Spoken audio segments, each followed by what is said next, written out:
Well, my next guest is Al Magid, and he's been on before. We've talked a lot about Reading is Fun program.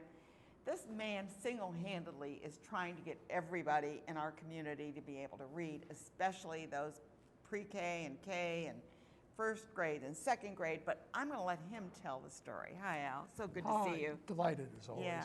Reading is fun, isn't it? It is. Yeah. I saw you, this is my fourth visit, as I recall, and when I first saw you, this whole program was embryonic. In the last roughly 6 months, it's really taken off. You got a lot of support. Indeed we do. We have listed 130 volunteers. We are actively teaching, about 50 of the volunteers are teaching 60 children, and we continue to grow. And the scope of the project has grown considerably, as I'll now note. Where previously, or at its inception, I thought of it as focused just on 4-year-olds in the city, not in school district programs. We are still dealing with 4- and 5-year-olds, teaching them not in schools, not in school programs, but we've extended our partnership with the school district. The plan is to have the Reading is Fun program teach in all 10 or 12 elementary schools in the city, and not just pre-K and K, up through grades 1, 2, and 3. Now, this is not part of the regular curriculum. No. This is an adjunct. That's right. We're there to provide help to a city and a district that very much needs that help and appreciates it. We're focused not on a broad range of social welfare activities. We don't do housing, we don't do jobs. It's just reading. It is just teaching reading and conversational Literacy. skills, precisely it. So those kids by kindergarten can be up to a level where they could fairly be said to have the basis for being readers in life, okay? With all of the attendant good things and jobs and cultural and intellectual enrichment that derive from that. We were initially going to be a 10-month, September to June program. We have now become a 12-month. This summer we will initiate our July and August Reading is Fun activities.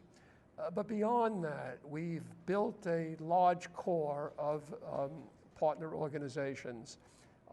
The Schenectady School District, the School District Education Foundation, the Boys and Girls Club, First United Methodist Church, Proctor's Theater, the Blue Roses Student Theater at the high school, and then last but not least, very importantly, the county sheriff's office and his jail staff and the police department. And I understand you're working with some of the yes, jail. Yes, as I speak to you now, this week we had our first 2 wonderful RIF volunteers work in the jail with inmates and their children brought to the jail to learn these skills.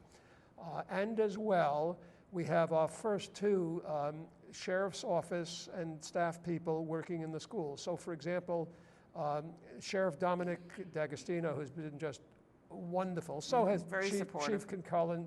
These guys are great.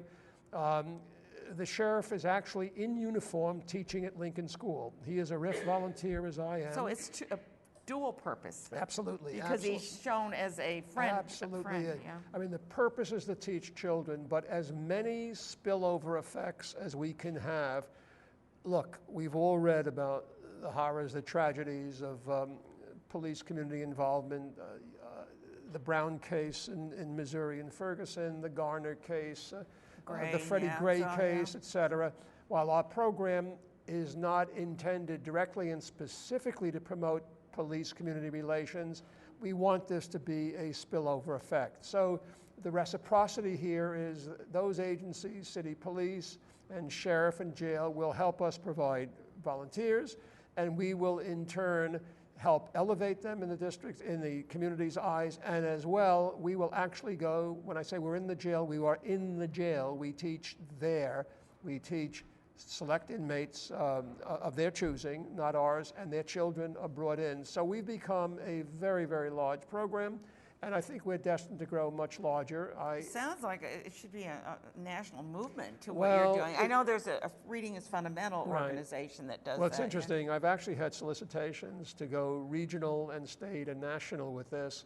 I want to confine it to Schenectady with 2 possible exceptions. I've been approached by somebody who's about to move to Alabama with an interest in bringing Reading is Fun down there, and believe it or not, in Southern Africa, Malawi, a contact of mine. But, you know, I'm 77 and a half years old. I got a lot of energy, a lot of drive, a lot of resourcefulness, but I want to focus my energies on the city of Schenectady and its population in need in any way that I can help. Others in the outside world, fine, but my catchment area is this city with its 65,000 people. I understand what you're doing. Is there a way of, I mean, in order to solve a problem, sometimes you have to know what the problem is. What is the problem that is creating so many kids that can't make a conversation, don't know how to dialogue? They hear a lot of yelling probably, which is kind of crappy, you know. Right. And why? Tell me what the problem is. All right. Look, the problem is really multidimensional. It's multifaceted. You know, there are no clean hands in this. There are troubled hands on all sides. We have public policy that's not adequate to the task of dealing with the problem. Okay, not enough money. Arguably, not enough ingenuity, not enough imagination. Okay. Not enough willingness to think outside the box. So, for example, when I mentioned to a number of friends of mine here locally that I was going to take the initiative and go see Brian Kilcullen, the police chief, and Sheriff D'Agostino, and make that offer, as it were, people said to me, "That's kind of crazy." Well, one, I obviously didn't think it was crazy, but even if crazy, maybe we have to think of crazy alternatives, okay? You know, there's the old saw, and I think it's aptly put. Only a fool continues to repeat what is proven to be unsuccessful. Somebody said if you keep expecting to get the same results, Okay, so I'm the kind of guy, I mean, it's in my nature. It doesn't make me brighter or more moral or what have you, but I've always approached the world in all domains, my professional as a political scientist, my family life, et cetera, that there are times when it's useful to think inside the box, times to push the box walls out, and times to step outside the box. And take a look in and see what the problem is. And indeed, my approaching the police and the sheriff, particularly to go into the jail, reflected that kind of spirit. You know, if the mountain doesn't come to Muhammad, Muhammad goes to the mountain, that kind of thing. I mean, I said this to you, I think, in our first show many months ago. I will try anything in support of the Reading is Fun program that is not known to me to be unethical, immoral, or illegal. Now that leaves an awful lot of possibilities. Okay, and we're succeeding at that, and we're drawing a lot of attention. We've raised some money. We're getting a lot of volunteers. Even though we're not part of the school district, the partnerships, particularly the school district that we work with, know that we esteem public education.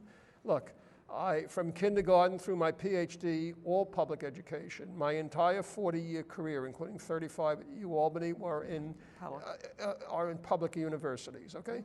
I am not in this current dreadful mode of thinking where government doesn't do anything right. Government does an awful lot right, and incidentally, the private sector, including bankruptcies, do an awful lot wrong. I want symbiosis, working together, okay? And the school district understands wonderfully that we're allies. We're not just formal partners. We're on their side, okay? And they should celebrate what you're doing. Oh, we've had wonderful support from Larry Shine and his staff. I mean, absolutely. I mean, it's not that I didn't anticipate this. It has been wonderful. But again, it's not because people like me or dislike me doing me a favor, okay?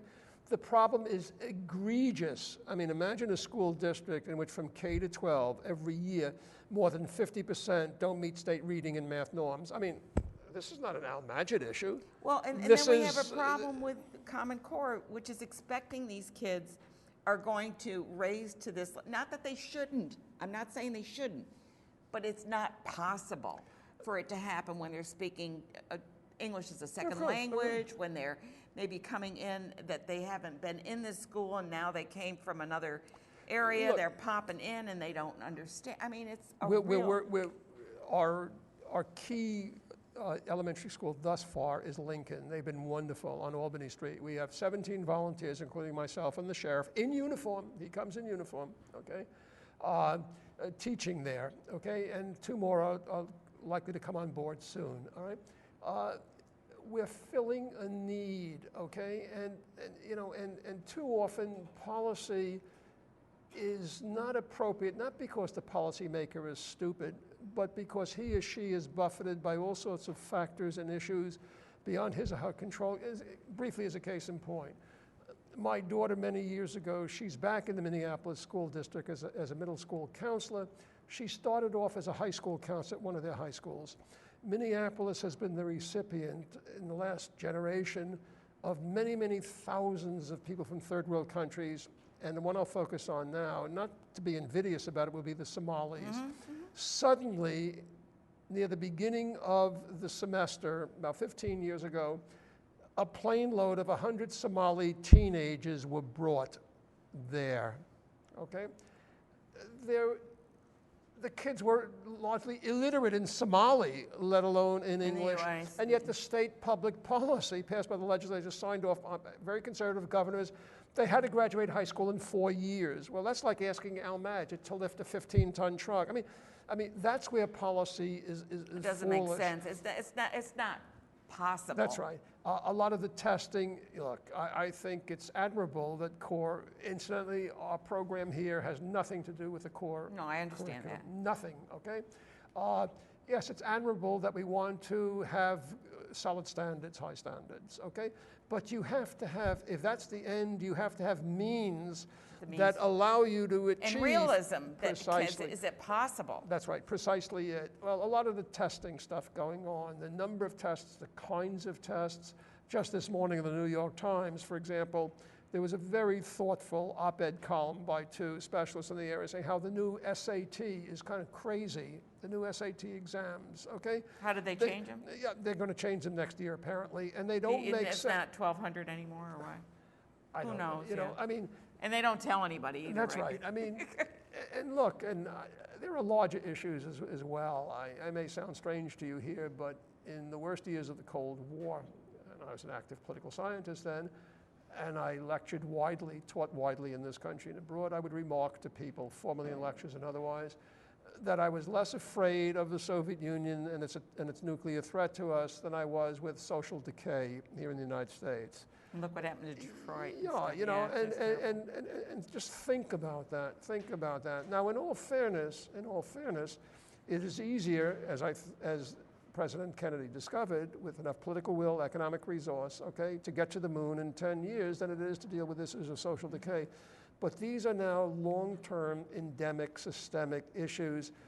The Reading is Fun program, if it succeeds brilliantly, will not be the little Dutch boy with his finger in the dike saving Holland or Schenectady from flooding.